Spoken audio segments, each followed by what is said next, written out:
Jadi Nabi SAW memberikan gambaran, ada kalau hujan turun, tanah 3 jenis.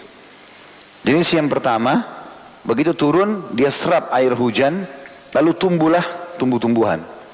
Seperti itulah. Ya. Maka ini, ya, teman-teman sekalian, seperti perumpamaan orang yang belajar agama, dia belajar lalu dia faham. Seperti tanah subur, dia terima lalu tumbuhlah, bermanfaat bagi dia. Ada tanah, dan itu dia manfaatkan untuk orang lain juga.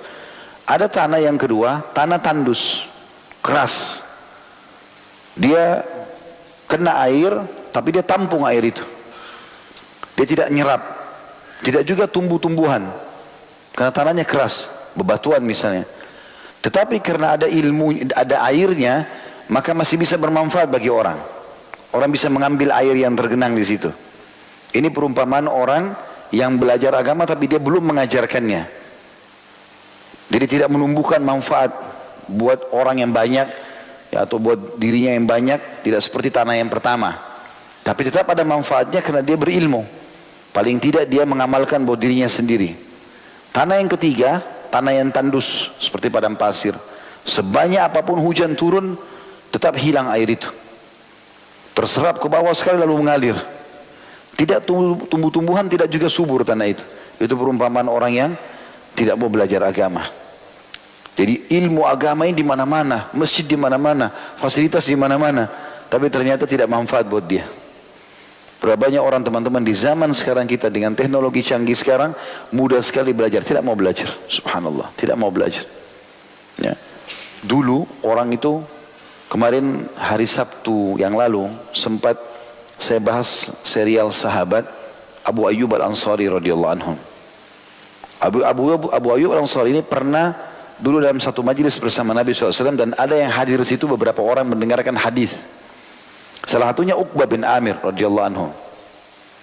Abu Ayyub Al-Ansari setelah meninggalnya Nabi SAW dan sahabat-sahabat sudah pada nyebar, tahu. Dia dengar berita, oh si fulan mati, si fulan mati. Maksudnya orang yang di majlis yang hadir bersama Nabi yang dengar hadis itu sudah mati semua. Tinggal 2 orang yang hidup. Abu Ayyub Al-Ansari dengan Uqbah bin Amir. Uqbah bin Amir ini kebetulan lagi tinggal di Mesir. Abu Ayyub tinggal di Madinah. Waktu dia dengar nggak ada lagi yang hidup kecuali tinggal 2 orang ini, maka yang terjadi adalah Abu Ayyub Al-Ansari naik kudanya menuju ke Mesir. Perjalanan hampir 2 bulan. Darat waktu itu. Hanya untuk memastikan kepada Uqbah bin Amir hadis itu. Padahal dia sudah tahu hadis itu, tapi dia mau pastikan. Lafadznya begini ya, cuma tinggal kita saja berdua yang hidup gitu.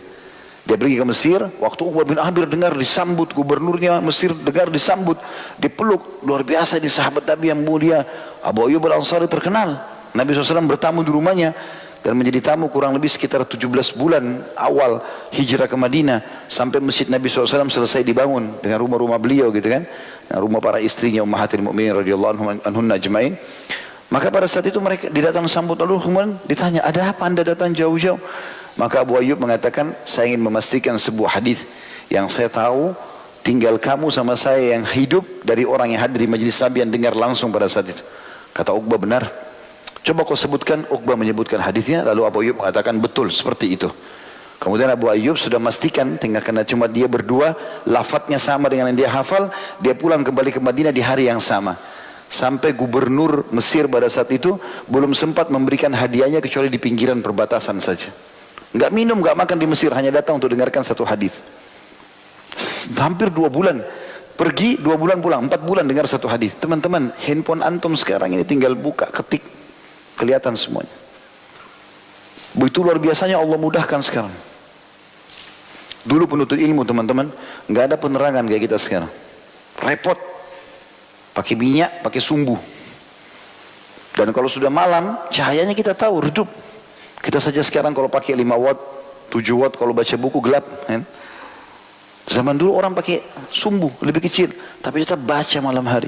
Imam Nawawi rahimahullah itu berdiri pegang buku di malam hari, kakinya satu sandar di tembok, satunya ya diberdirikan, nopang dirinya, tidur. Begitu buka mata, baca buku. Gelap loh ini. Tapi kita sekarang ada lampu. Dulu orang panas, rumahnya kecil-kecil. Sekarang ada AC. Dulu orang kalau minum satu jenis air. Kita ada dingin, ada panas, dispenser murah. Bisa minum panas, minum dingin, bisa minum kopi, minum teh. Banyak sekarang yang saset, banyak Allah mudahkan. Saya melihat Allahu alam, ini nikmat Allah yang sangat besar, ikhwah. Sekalian, jangan sia-siakan.